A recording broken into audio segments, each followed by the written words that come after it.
Hello बच्चों, so the question given to us is derive and state Ostwald's dilution law. तो इस question में हमसे पूछ रहे हैं कि हमें डिराइव और बताना है कि ओस्वाल्ड डाइल्यूशन लॉ क्या होता है। तो इस क्वेश्चन को शुरू करते हैं।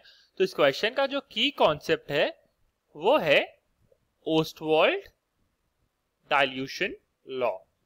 ठीक है, डाइल्यूशन लॉ। तो क्वेश्चन को शुरू करते हैं हम लोग। तो सबसे पहले हम लोग क्या करते हैं, हम लोग ओस्वाल्ड डाइल्यूशन लॉ की डेफिनेशन बताते हैं।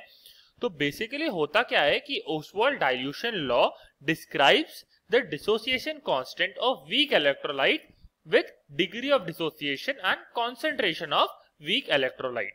मतलब कि जो ओस्वाल्ड डाइल्यूशन लॉ होता है वो हमें डिस्क्राइब करता है हमें डिसोसिएशन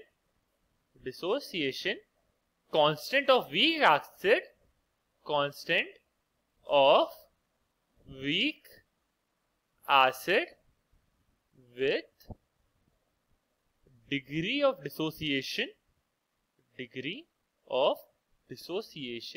अब डिग्री ऑफ डिसोसिएशन को हम लोग अल्फा से रिप्रेजेंट करते हैं।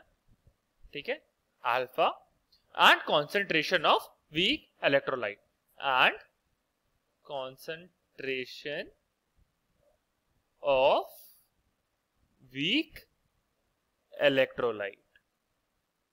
ठीक है, तो ये है इसकी डेफिनेशन कि ओस्वाल्ड डाइल्यूशन लॉ से तो इससे हम dissociation constant of weak acid को रिलेट कर सकते हैं degree of dissociation and concentration of weak acid के साथ। तो मान लो कि हमारे पास एक बाइनरी इलेक्ट्रोलाइट है AB। ठीक है, तो we have a binary electrolyte AB।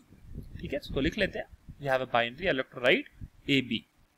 ठीक है, तो AB डिसोसिएट होगा A पॉजिटिव और B नेगेटिव। तो AB dissociates into A positive and B negative. ठीक है, हमें पता होना चाहिए कि जब हमारे पास एक वीक एसिड होता है तो उसका डिग्री ऑफ डिसोसिएशन जो कि होता है alpha, it is very less than equal to 1। ठीक है, alpha is very less than equal to 1 क्योंकि वो वीक है। वीक इलेक्ट्रोलाइट में क्या होगा कि वो कम डिसोसिएट होगा अपने आयंस में। ठीक है, तो अब हम लोग करते हैं। तो मान लो time t is equal to 0, AB की कॉन्सेंट्रेशन है C। तो इसका मतलब है कि 0 0 होगी और A पॉजिटिव और B नेगेटिव की concentration. Time t is equal to t में AB की कॉन्सेंट्रेशन हो जाएगी C minus C alpha, A plus की होगी C अल्फा और B नेगेटिव की होगी C अल्फा। लिख सकते हैं जिसकी वैल्यू होती है K, जो कि होता है A पॉजिटिव की कंसंट्रेशन, B नेगेटिव की कंसंट्रेशन बाई AB की कंसंट्रेशन। सब्स्टिट्यूट कर दें कंसंट्रेशन की तो हमें मिल जाएगा C alpha square upon 1 minus alpha. अब क्योंकि वीक एसिड है, हमने पहले ही बताया कि alpha is very less than 1, तो इससे बोल सकते हैं कि 1 minus alpha is approximately equal to 1। तो इससे लोग बोल सकते हैं K is equal to C alpha square. तो अल्फा की वैल्यू हमारे पास आ जाएगी under root K by C।